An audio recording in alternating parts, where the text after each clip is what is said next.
Sa makausap pa, may buntag sa tanan. So, ang ebanghelyo na to karong kabuntagon atong nakita sa Matthew chapter 23, verse 1 to 12. So, each one of us natay mga gina-follow nga mga balaod sa atong eskwelahan, sa simbahan, sa atong balay, o bisan sa atong mga trabaho o mga gipangpuy-an kung asa man ta nagpuyo. Sa mga simple nga, no ID, no entry, sa mga kanang kung sa trabaho pa dapat within 7 dapat na naka sa so ina na. So we should accept the fact nga sometimes gina-follow nato those rules, but sometimes napoy times nga ga-disobey pud ta, and napoy times nga unconsciously nag-disobey na ta dana nga mga balaod. So today's gospel is nagpa-remind sa to nga we need to obey those rules or law even though we think nga dili deserve ang mga kanang nagmala niini nga mga balaod. So same sa gospel no nga giingon sa Matthew 23 verse 3 nga, busa kinahanglan tumanon og sundon ninyo ang tanan nga ilang isugo kaninyo, apan ayaw ninyo sundang ilang mga buhat kay wala man sila magtuman sa ilang giwali. So the Lord teaches us that kanang kung the Lord teaches us to obey those who dili na to lang taon kung mas mature ta spiritually, kung mas magwang pa sa ato, ay mas manghod pa sa ato or bisan sa atong economic status no nga kanang nay sometimes nga tawhanon ba nga mas labaw man ko dani niya, so dili ko mag-obey kay murag mas magwang pud ko niya, so inana. So even though kita na kayo nato ang mga sayop sa atong mga leaders, but in the sense nga sila ang leaders nato, kanang kinahanglan nato always i-follow kung unsa ang ilang ipabuhat kanato. We don't have the right to accuse our leaders. Instead ato silang iampo kay same sa usa ka balay. Kung mayo pang usa ka amahan, walay right ang usa ka anak nga mag-accuse sa iyang amahan kay basig masumbagan na nung kagbaliwan part sa iyang mga amahan. So instead ato silang iampo. So turn with me in Romans chapter 13 verse 1 to 2. Maingon, kinahanglan ang magtahod sa mga anaa sa kagamhanan kay walay otoridad nga dili tinugutan sa Dios, ug ang mga kagamhanan imot ang musubak sa kagamhanan na sa gitukod sa Dios, ug ang magbuhat niini silutan gayud. So klaro kayo no nga walay otoridad nga dili tinugutan sa Dios, ug ang kagamhanan karon gipahimutang sa Dios. So ang atong mga leaders karon bisan tuod kana makaingon ta nga kanang dili siya fully mature, but ang Ginoo mo'y nagpahimutang danha kaniya. So God delegated each authority. So we don't need to question nganong kanisiya ang nahimo natong leaders.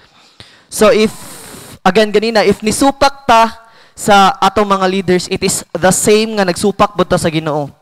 Kay again sa giingon sa Roma nga kung supak ta sa mga balaod nga gipatuman kanato, sa marapod nga supak ta sa Ginoo.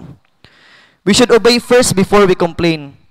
Kay para if kita na pud sunod ang mahimong leader, dili na kambito sa tuwa kanang naay bumirang effect ba kung giunsa na to pag-respond ang atong mga leaders, it is kanang mobalik sa tuwa kung kita na pud mahimong mga leaders. Sa giingon pa sa atong patriarch nga we should stop sin counting. Dili na to lang ang kahuyangon sa usa ka tawo, sa usa ka leader, labi na sa usa ka leader sa simbahan. Kay again kung ginabalik-balik ni Bishop nga kumulantaw ta og mututok ta sa atong mga leaders, kuan kita paminti kita mapandol. But instead, we should always look unto Jesus, the author and finisher of our faith. Dapat na to hunong pag-judge sa uban, pag-judge sa atong mga leaders. Tungod kay nakita na to ang mga sala nga ilang nabuhat. But instead, kato ganina, we should pray for them. Ato silang iampo. And we should accept the fact nga mas wata ka ba basig mas dako patagsala nga mas dako patagsala kaysa sa ilaha. So we should kanang instead nga mag-judge ta sa uban, ato na lang kanang ato na lang ilhon ang atong kagalingon nga usapod ka makasasala para dili pud ta kana bitong maka-judge pud sa uban kay nakabalo mata sa atong kagalingon nga makasasala pud ta. In 1 John 1 verse 8 to 9 says, "If we say that we have no sin, we deceive ourselves, and the truth is not in us. If we confess our sins, He is faithful and just to forgive us our sins and to cleanse us from all unrighteousness." So no, if moingon ta nga kung mo judge ta sa uban, it is the same way nga nakaingon ta sa tong kagalingon nga wala ta kasala. So if we confess our sins, God is faithful and just to forgive us and to cleanse us. So sa gingon po ni Peter nga if you know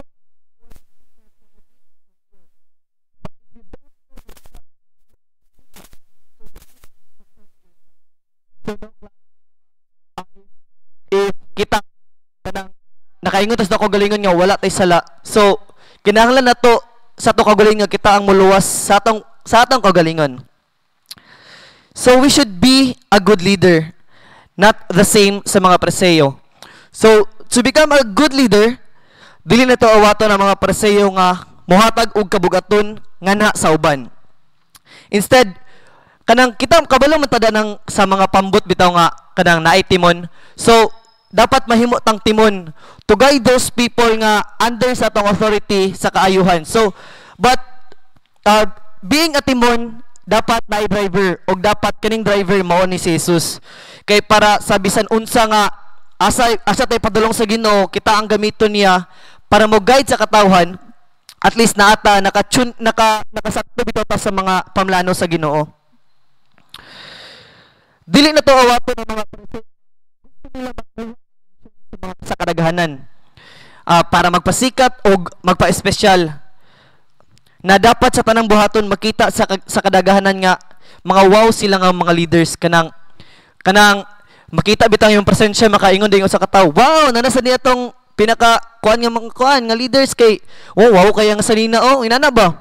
So kung diri pa sa simbahan we are minister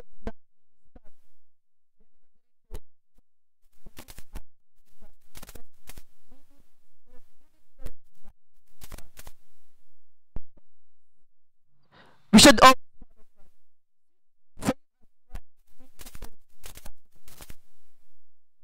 to become